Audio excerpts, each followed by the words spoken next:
Hello everyone, I am Dr. Prabha Agarwal, gynecologist and laparoscopic surgeon from Medicover Women and Child Hospital, High Tech City, Hyderabad. We are today here to discuss about fibroids, the most common tumors found in the reproductive tract, and the facts and myths related to the fibroids. So, first slide is fibroids are growth of fibrous tissue and smooth muscle cells which are grown in the myometrium of the uterus. They are the most frequently seen tumors of the female reproductive system, and majority of the women develop fibroid at some point in their life. A recent study by the American College of Obs and Gynae found that 70% of the Caucasian women and 80% of the African American women will develop fibroids by the age of 50. The exact causes are unknown, but the hormones, particularly the estrogen hormone plays a part in its increase. Fibroids increase in size slowly over the years. They are a very slow growing tumor, but when estrogen levels in your body rise, their rate of growth increases. The fibroids vary in size. Many are microscopic. A few are as big as oranges, and sometimes it can reach up to your diaphragm also. The fibroids are often found during routine pelvic examinations.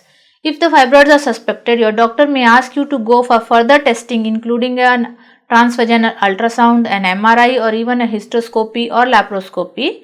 The size and location of the fibroids varies greatly, and very small fibroids, the submucosal fibroids, and very small fibroids that are hidden behind the larger ones are not always detectable through a routine pelvic ultrasound. So this picture shows the type of fibroids. We have three types of fibroid wherein the fibroids will grow in the muscle layer of the uterus. Some fibroids are growing inside the uterine cavity, and some fibroids are growing outside the uterus. The symptoms and complications of the fibroid. The fibroids can manifest in various ways, like the patient may have painful periods or dysmenorrhea, cramping pain during their menses. They can have heavy bleeding during periods, which is called menorrhagia. They can have intermenstrual bleeding where they can have spotting for many days to be continued. Then there can be a bloating sensation in the abdomen, a pelvic pain and pressure. They can have pain during intercourse. They can have reproductive issues, infertility issues, and pregnancy also may be complicated sometimes.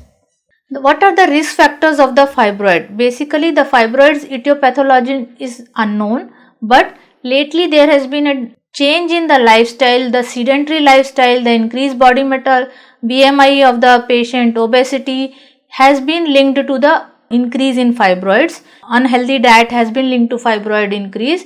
Then the hormones, particularly the unopposed estrogen hormone, wherein an early menarche when you get an early menses, and late menopause when your menopause is delayed by 50-55 years, and when the pregnancy is delayed, and when the patient have lesser children and they are not breastfeeding the kids, then hormones can be more and it can lead to increase in fibroids.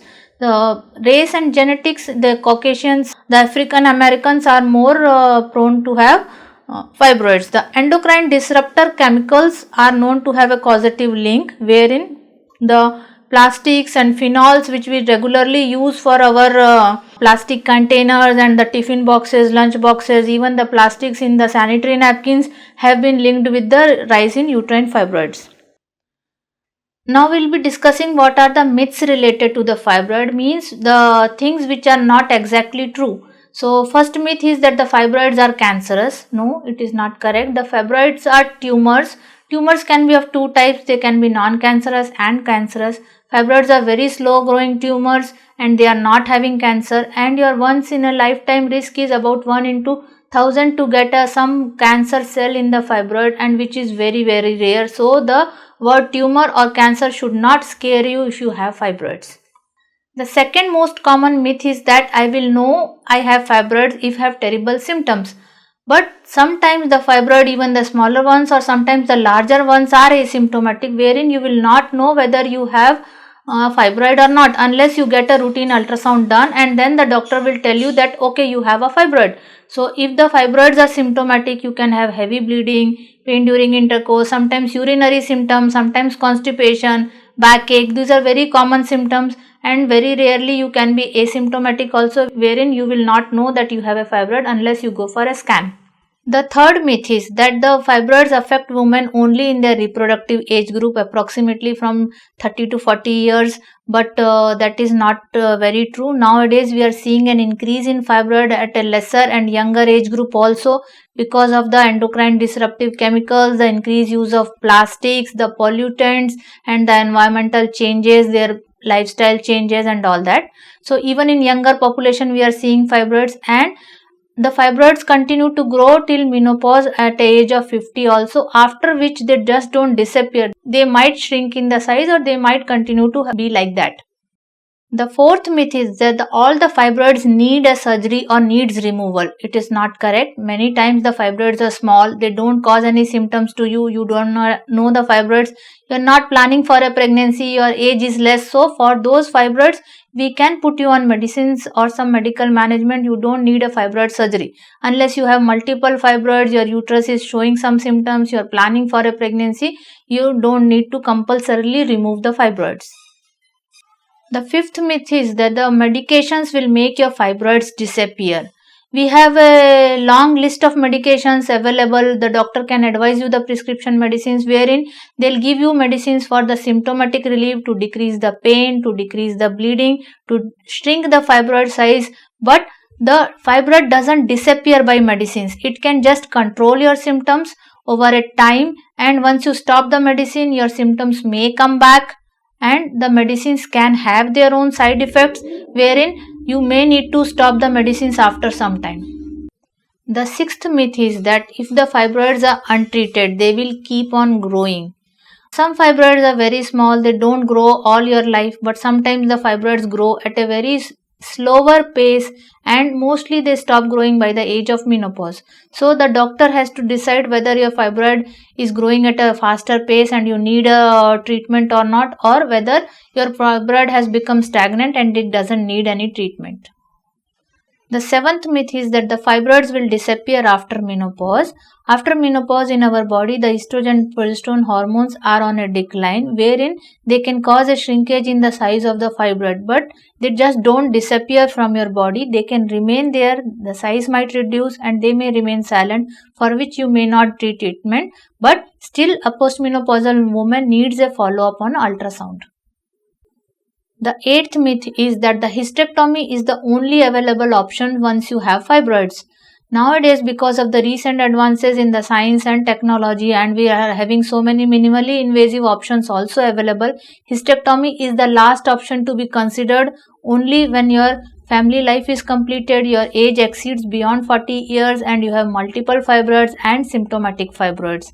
Otherwise, we have less invasive options also, starting from medical management to conservative management, where you can conserve your uterus, your ovaries, you can plan for fertility as well. The treatment options available for uterine fibroids are symptomatic treatment, where they will give you medications for decreasing your bleeding and your pain. The surgery remains the mainstay of treatment for symptomatic fibroids. We have conservative surgeries, and then we have a definitive surgery. Conservative surgery means that we should be able to save your uterus, where we will remove only the fibroids and will conserve your uterus and your ovaries.